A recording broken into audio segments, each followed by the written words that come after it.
Halfway through the month of July, running out of summertime, and that means that the sports seasons are right around the corner.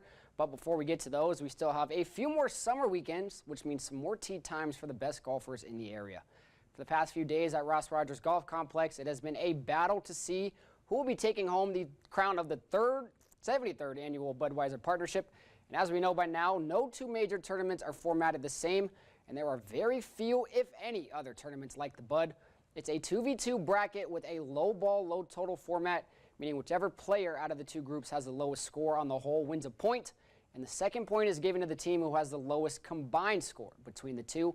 In a format that forces both players to be on point, General Manager of Golf Operations at Ross Rogers, George Priolo, says the good thing about match play is that you are never out of the fight.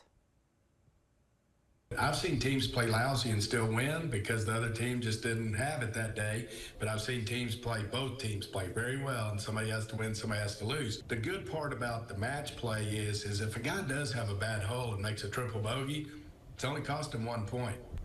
It's not like a stroke play event where that might cost you 3 or 4 strokes and you just might have blown yourself out of the tournament.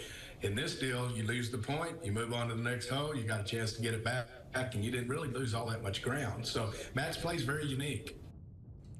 The guys played the quarter and semifinals matches earlier today, and what started with 16 teams in round one has been cut down to the last two standing.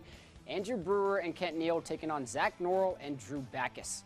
Brewer and Neal put a stop to the Cinderella run of Lucas McCracken and Luke Gray, who took down the number 1 and 9 seed in their first 2 rounds. And outside of the first 18, Norrell and Backus have caused some upsets of their own with wins over the 3 and 2 seeds, more recently over Mason Ketcherside and Carson Graywonder.